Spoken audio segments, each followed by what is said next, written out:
Olá, meus amigos, muito bom dia a todos vocês, sejam bem-vindos a essa meditação. Hoje, nessa quinta-feira, dia de louvor e adoração eucarística, na primeira semana do tempo comum.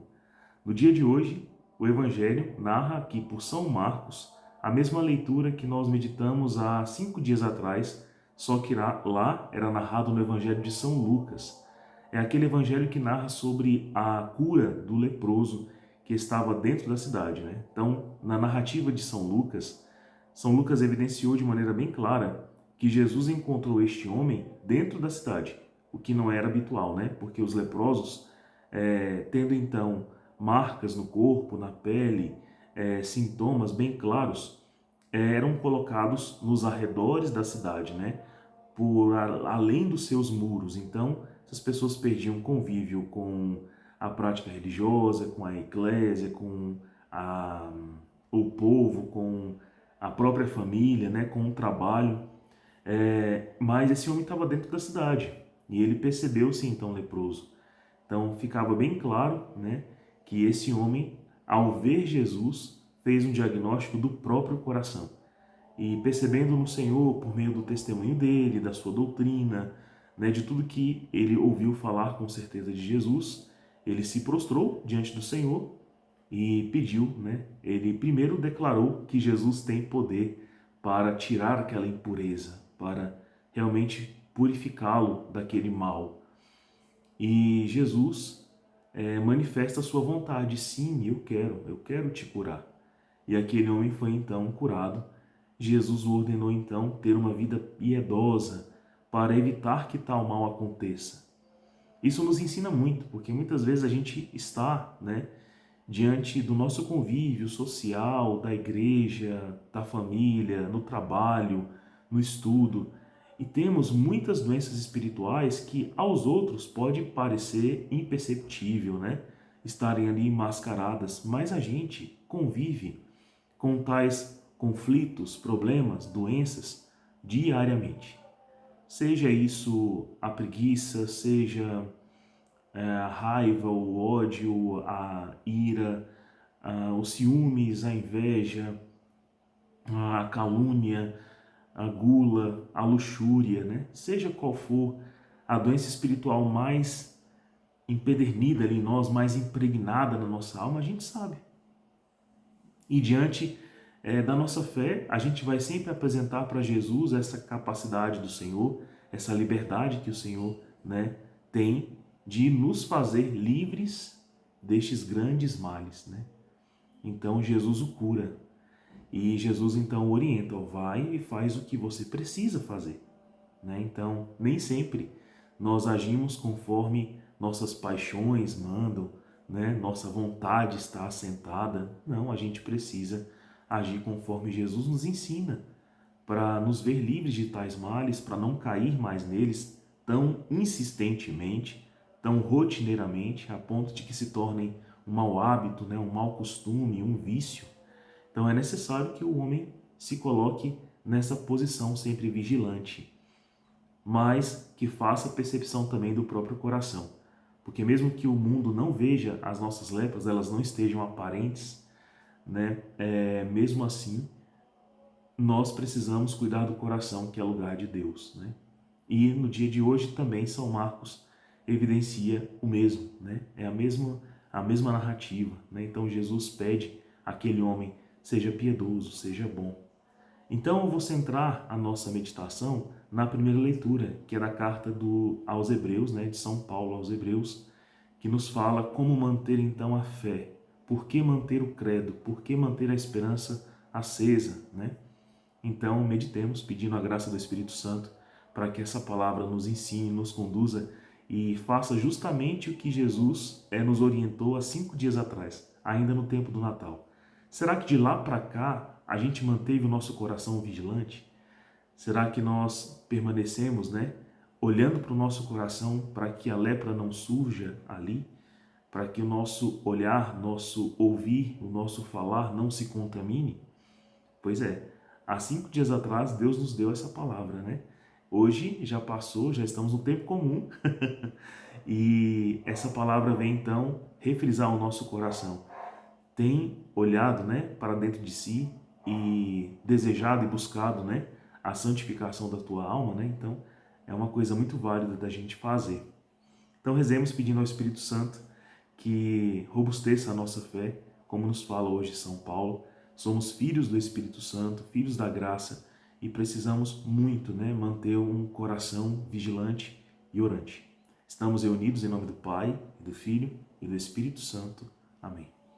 Senhor Jesus, aqui estamos na Tua presença e vos pedimos a graça de ter um coração vigilante e de olhar para Ti todas as vezes, Senhor Jesus, em todas as ocasiões, para contigo aprender a louvar, agradecer, a nos alegrar, mas também a combater.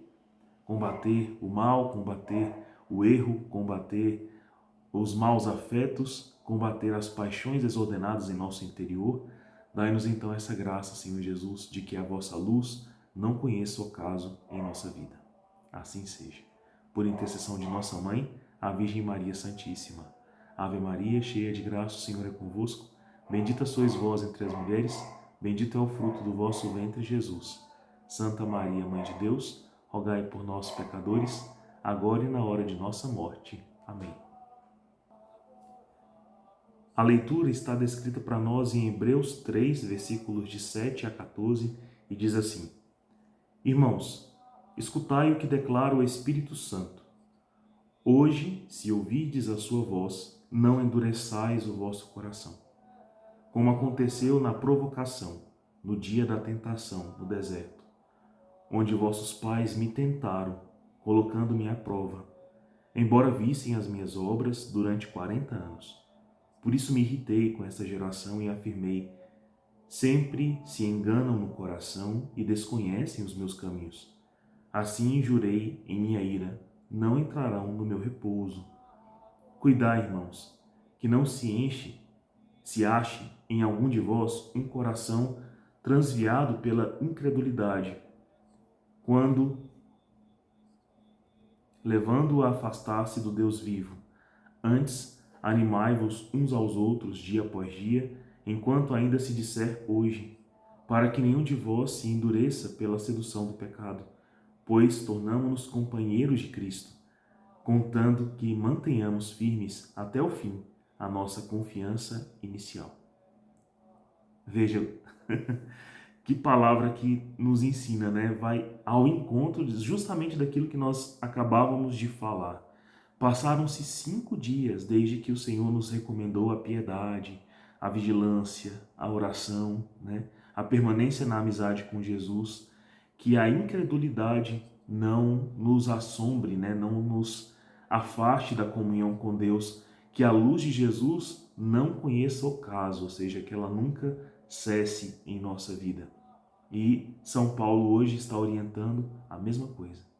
Então, ao ouvir a voz de Deus, tornar o nosso coração sensível, ou seja, tornar a nossa percepção ávida e amorosa. Quando a luz chega, ela expõe a nossa situação, né? Então, Jesus, nos dando clareza de entendimento, partilhando conosco da sua sabedoria, do seu amor, da sua misericórdia, nos faz ver. Só que eu posso endurecer o meu coração no sentido assim: se eu não amar aquela obra, se eu não amar aquela voz que vai dizer a mim como eu estou, aonde eu estou e para onde eu devo ir. Então, é mais ou menos assim, por exemplo, quando a gente está em casa, criança, adolescente, a casa está uma desordem, uma bagunça, o nosso quarto está tudo bagunçado, tudo desordenado, e aí vem nosso pai e nossa mãe e fala: arruma isso, agora, quero arrumado nesse instante. Ninguém pode viver num lugar assim tão imundo, tão sujo, tão desordenado. E ao início, apesar de ser uma verdade, aquilo constrange o coração e pode ser que eu endureça o meu coração. Porque eu percebo que eu vou ter que ter uma atitude. Os meus olhos estão me mostrando que a casa está inabitável, que o ambiente está sujo, chega a ser fétido, horrível. Nós também não estávamos gostando de como estavam as coisas, né? Nós percebemos, meus irmãos. Será que a vida está boa? Os nossos afetos, a nossa vida profissional, a nossa oração, o que deseja mesmo a nossa vontade, tá certo, tá orientado, tá bom isso daí? Ou tá bagunçado? Mas se vem a luz, né, essa luz que celebramos no Natal, a gente não pode endurecer o coração se ela nos diz, não, muda tudo. Muda tudo porque como está, não agrada, não é bom, né? Então, apesar da gente ver os caminhos do Senhor, de conhecer como eles são bons, né? De atestar com os nossos olhos, com a nossa vida, quanto bem Deus gera em cada um de nós. Então aqui São Paulo faz recordar da travessia do povo lá no deserto, foram libertos do Egito, da escravidão. Seus olhos viram o mar se abrir, coluna de fogo a protegê-los do inimigo, né? A água jorrar da pedra para saciar-lhes a sede, aves virem do céu para saciar-lhes a fome, o maná cair do céu orvalhado todos os dias para que tivessem pão. E ainda assim, o coração era incrédulo porque, quando a luz chegava, os mandamentos, a profecia de Moisés, quando chegava a ação do sacerdote e mostrava a desordem interior, que era mais grave, o homem não queria, né, ceder. E aí, nessa incredulidade, ora, se não se crê, não se ama, não se conhece, não se tem esperança, não se tem alegria. É como se o coração percebesse a verdade, mas a rejeitasse porque percebe que diante dela vai ter que ter uma mudança de atitude. E o que faz essa contenda, né, no coração humano, esse endurecimento, é justamente fruto do pecado que já está ali dentro, né? Então, o mal tem essa questão, meus irmãos, de quando ele vai se apresentar para nós, dizer que é inócuo. E quando a gente adere a ele, dizer que é impossível se curar, que não tem mais jeito, sabe? Então, muitas vezes o coração humano sabe o caminho de Deus, a verdade, mas ele deixou de crer que ele mesmo pode trilhar tal caminho santo, deixou de ter esperança, porque tornou-se incrédulo em si mesmo e na capacidade de mudança de aprendizado, ou tornou-se extremamente habituado ao que é sujo, ao que é pouco. Meus irmãos, o homem pode se habituar a coisas horríveis, mas essas coisas horríveis jamais tornar-se-ão belas, jamais tornar-se-ão eternas, jamais serão frutíferas, jamais serão vida. Por mais que o homem possa, sim, se habituar a coisas horríveis, comportamentos terríveis, não quer dizer que ele seja feliz ou que ele esteja pleno ali. É necessário, então, não endurecer o coração. Durante 40 anos, o povo foi amado por Deus, mas muitos irritaram o Senhor com a sua incredulidade, com a sua dureza. Mas antes disso, animai-vos uns aos outros. Essa é a minha missão aqui. Eu vos animo. Ouvi hoje a voz do Senhor. Prestai atenção ao seu mandamento. Enquanto se disser hoje, ou seja, enquanto temos a oportunidade, nenhum de vós se endureça pela sedução do pecado, pela incredulidade que ele provoca em nós. Tornamo-nos então companheiros de Cristo, contando que mantenhamos firmes a fé, conforme Deus nos deu desde o princípio. Então é isso, meus irmãos. Animai o vosso coração, levantai os joelhos vacilantes. Tende esperança, Deus é contigo. Deus te manifestou em toda a sua vida quanto bem Ele pode gerar. A incredulidade diante de uma adversidade, diante de uma provação, ela não faz sentido, porque diante de toda a alegria que Jesus te convidou a viver e te convida hoje a viver, isto é maior. Quantas coisas você já não atravessou, né? Você não parará hoje de atravessar situações adversas. Mas a maior adversidade que temos é o coração duro. Então, quando o Senhor expuser a luz hoje sobre nós e nos revelar que é preciso mudar várias coisas, arrumar o quarto, arrumar a vida, ordenar os sentimentos, colocar em prática aquilo que Ele nos pediu, sejamos dóceis. Mesmo que a gente comece a fazer com um beicinho, né, na nossa boca, mesmo que a gente comece com isso, sejamos dóceis e façamos.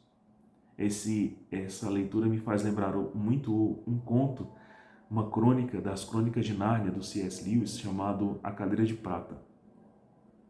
E eu não entendia por que eu ficava tão angustiado com aquela crônica. Aslan, que representa Jesus naquela história, atrai um menino e uma menina, né? Como sendo figuras ali de Adão e Eva. É o Edmund e o nome dela, eu esqueci o nome dela. Mas seria o Edmundo e a outra menina, vamos dizer que é Maria, não lembro o nome dela. E aí eles caem em Nárnia. E ao chegarem lá, Aslan fala para eles assim: eu tenho uma missão para vocês. Vocês precisam estabelecer um resgate, né? E esse era o resgate de um reinado amoroso, né? Do príncipe Caspian e tal. Mas existe aí na Terra uma feiticeira e ela vai tentar confundir vocês o tempo inteiro, fazendo-vos esquecer da ordem que eu dou para vocês hoje. Então, é isso. A feiticeira anda solta, fazendo-nos esquecer, muitas vezes, o que Deus, né, que Jesus nos prescreveu.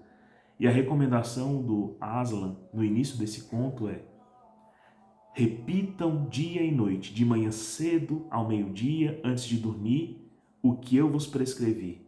Não se esqueçam, não se esqueçam, não se esqueçam, não se esqueçam, né, da vossa missão. Senão, a incredulidade deste mundo também pode entrar. E durante todo o livro, muitas vezes eles quase se esquecem de Deus, quase se esquecem de Aslan, do leão, né? E no finalzinho, quase que sem querer, eles se recordam de quanto eram amados. E aí conseguem resgatar o príncipe das mãos da bruxa, né? Da feiticeira.